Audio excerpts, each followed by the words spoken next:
ইমাম।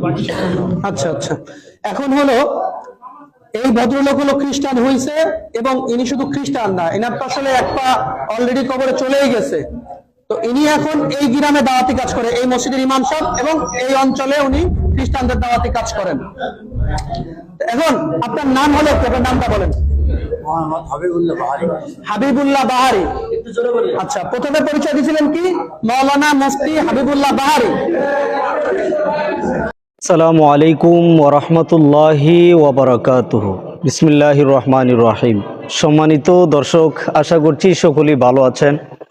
দর্শক শ্রোতা, আপনারা স্ক্রিনে লক্ষ্য করেছেন ফরিদপুরের কোনো একটা জায়গায় খ্রিস্টান ইমাম ধরা পড়েছে। মসজিদের ইমাম দীর্ঘদিন যাবৎ মসজিদে ইমামতি করছে। সে ঈসাই তরিকার মানুষ।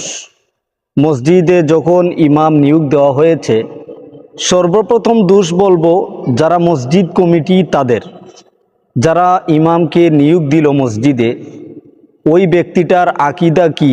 শুধু টুপি মাথায় দেখলে আর পাঞ্জাবি দেখলে আর বড় ডিগ্রি হইলেই যে সে ভালো মানুষ, পাঞ্জাবিতে আর বড় ডিগ্রিতে সে যে ভালো মানুষ, এটা নির্ধারণ করা যায় না।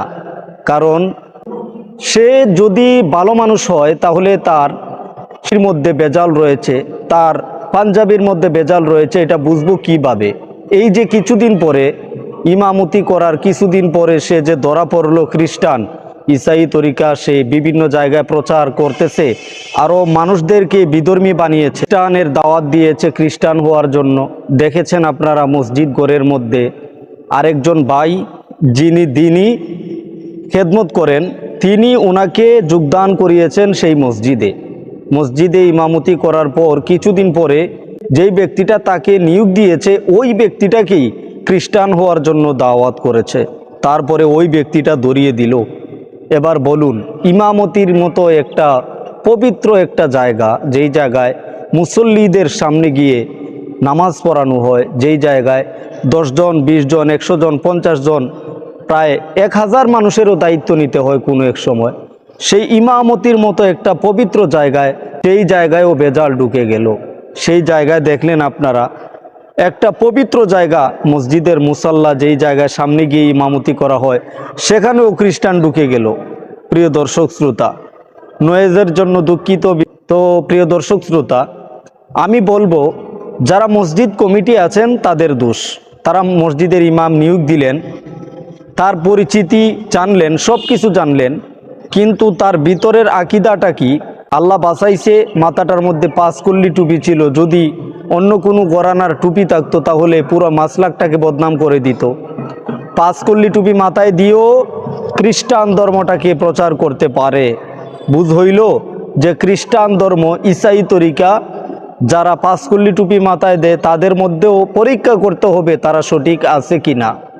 প্রিয় দর্শক, আমি বলবো যারা মসজিদ কমিটি আছেন, বিভিন্ন জায়গায় আপনারা মসজিদের দায়িত্বে আছেন, ইমাম রাখবেন ভালো কথা, কিন্তু দাড়ি টুপি পাগড়ি দেখে আর বিদ্যা শিক্ষা দেখে বড় ডিগ্রি দেখেই রেখে দিবেন না। মনে রাখবেন সেখানেও বেজাল ঢুকে যেতে পারে। হয়তোবা টুপির মধ্যেও বেজাল রয়েছে, সেটা গোপনে। ঈসাই তরিকা গোপনে মানুষকে খ্রিস্টান করতেছে, মানুষের ইমানকে ধ্বংস করতেছে, মুসলমান থেকে খারিজ করতেছে। মসজিদের মুসাল্লায় দাঁড়িয়েও নামাজ পড়িয়েও মানুষকে ভিন্ন পথে আহ্বান করতেছে। তাহলে বোঝা গেল বর্তমান যুগে ইমামতি যে করবেন, এই জায়গাটাও ভালো করে চেক করে নেওয়া উচিত। প্রিয় দর্শক, ভালো থাকবেন, আল্লাহ পাক হিফাজত করুক। বর্তমান যুগ পরিস্থিতি খুব খারাপ। ভালো করে ইমাম দেখে যাচাই বাছাই করে, সূরা কেরাত শুধু সহি শুদ্ধ পড়লেই হবে না, তার ভিতরের আকীদাটা দেখে যাচাই বাছাই করে রাখবেন। সবাইকে সতর্ক বাণী দিয়ে বিদায় নিচ্ছি। দেখা হচ্ছে কোনো এক পরবর্তী আলোচনায়। আসসালামু আলাইকুম ওয়া রাহমাতুল্লাহি ওয়া বারাকাতুহু।